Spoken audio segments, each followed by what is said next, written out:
जय हिंद भाई सभी को। तो भाई देखो, जैसा कि आप स्क्रीन पर देख रहे हो कि अग्निवीर योजना के लिए पेंशन की मांग उठी।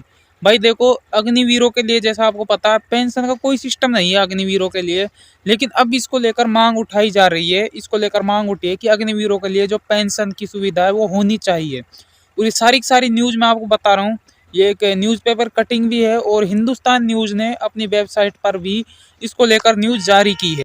और अग्निवीर योजना में कुछ सुविधाएं दी जाएं अग्निवीरों को, इस चीज को लेकर रक्षा मंत्रालय भी इस टाइम काफी ज्यादा गंभीर है। ठीक है, रक्षा मंत्रालय का मतलब तीनों सेनाओं को जो सिस्टम होता है, मतलब भर्ती कराई जाती है, इनको जो सैलरी दी जाती है, इनके भत्ते होते हैं, वो सब कुछ जो है रक्षा मंत्रालय के अंतर्गत आता है। और देखो, रक्षा मंत्रालय के द्वारा अगर सेना को लेकर कोई मांग की जाती है, कोई सुविधा की अगर कोई मांग की जाती है, तो उसका 90% चांस यही होता है कि वो पूरी की जाए।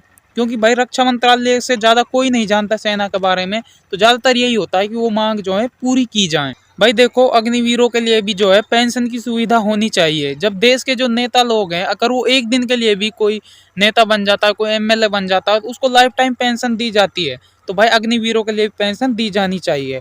देखो, जो भी कुछ है सारी की सारी न्यूज मैं आपको बता रहा हूँ, बस वीडियो में लास्ट तक बने रहना। और अपने जितने भी साथी हैं ना जो अग्निवीर की तैयारी कर रहे हैं, आर्मी से जुड़े हुए हैं, उन तक ये चीज जरूर शेयर करना ताकि उनको भी इस चीज के बारे में पता चल सके। आप यहाँ पर देख सकते हो कि दबाव, अग्निवीरों के लिए पेंशन योजना की मांग उठी।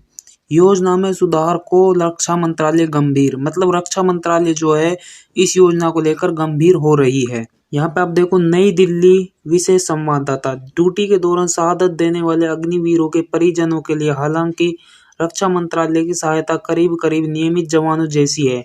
मतलब जो परमानेंट सैनिक हैं और अग्निवीर हैं उनके लगभग जो है नियमित है, उनकी जैसी है। लेकिन पारिवारिक पेंशन जैसी कोई स्थायी सुविधा नहीं होने के कारण सरकार पर दबाव बढ़ रहा है। मतलब जो अग्निवीर है उनके लिए जो है पेंशन की सुविधा नहीं है, जिसको लेकर सरकार पर दबाव बढ़ रहा है। तीनों सेनाओं में पिछले साल अग्निपथ योजना शुरू की गई, जिसके तहत जवानों की 4 साल के लिए भर्ती का प्रावधान है। मतलब जो तीनों सेनाओं में इंडियन आर्मी, एयरफोर्स और नेवी, जिसमें अग्निपथ लगाई गई है, अग्निपथ योजना जो आई है उसके अनुसार 4 साल के लिए भर्ती का प्रावधान है। अब अग्निवीरों की तैनात अग्रिम मोर्चे पर होने लगी है। एक दिन पहले ही एक अग्निवीर की ड्यूटी के दौरान सियाचिन में शहादत हुई। हालांकि इससे पहले की एक अग्निवीर की मृत्यु हो चुकी है, लेकिन वह ड्यूटी के दौरान नहीं हुई थी। यहाँ पे जो ये बात कही गई है ड्यूटी के दौरान नहीं हुई थी, अमृतपाल सिंह जी के लिए ये बात कही गई है। उसके बाद आप यहाँ पर देख सकते हो, योजना में सुधार को रक्षा मंत्रालय गंभीर। रक्षा मंत्रालय के सूत्रों के अनुसार अग्निपथ योजना को लेकर सरकार के पास अनेक सुझाव आए हैं। इनमें से कुछ को स्वीकार कर योजना को सुधारने को लेकर रक्षा मंत्रालय गंभीर है। जैसे 25% अग्निवीरों को नियमित करने के मौजूदा प्रावधान को 50% करने और शहादत की स्थिति में कुछ और लाभ परिजनों को दिया जाना शामिल है। मतलब रक्षा मंत्रालय यह जो अपील कर रही है कि जो 25% है उसको बढ़ाकर 50% नियमित किया जाए, और जो उनके शहीदों के परिजन हैं, अग्निवीर जो हैं, अगर शहीद होता है तो उनके परिजनों को कुछ और लाभ जो हैं उनको दिए जाएं। कांग्रेस ने केंद्र पर देश की सुरक्षा प्रणाली के साथ खिलवाड़ करने का आरोप लगाया है। सियाचिन में अग्निवीर अक्षय लक्ष्मण की मौत का जिक्र करते हुए पार्टी ने अग्निवीरों को नियमित सैनिकों की तरह सम्मान देने की मांग की है।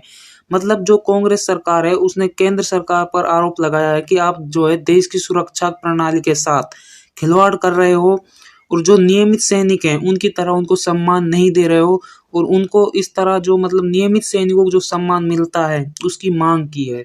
उसके बाद ये हिंदुस्तान न्यूज की तरफ से ये न्यूज जारी की गई है। रक्षा मंत्रालय के सूत्रों के अनुसार अग्निपथ योजना को लेकर सरकार के पास अनेक सुझाव आए। इनमें से कुछ को स्वीकार कर योजना को सुधारने को लेकर भी रक्षा मंत्रालय गंभीर है।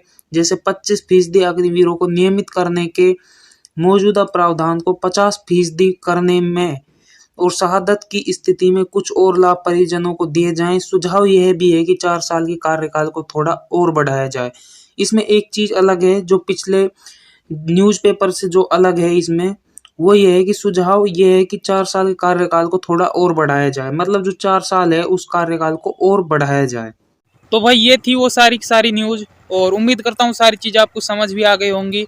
और वीडियो अच्छा लगा तो यार लाइक जरूर करना, ठीक है। और अपने जितने भी साथी जो है आर्मी की तैयारी कर रहे हैं उन तक जरूर शेयर करना। तो मिलते हैं किसी नए वीडियो में, तब तक के लिए जय हिंद, जय भारत सेना।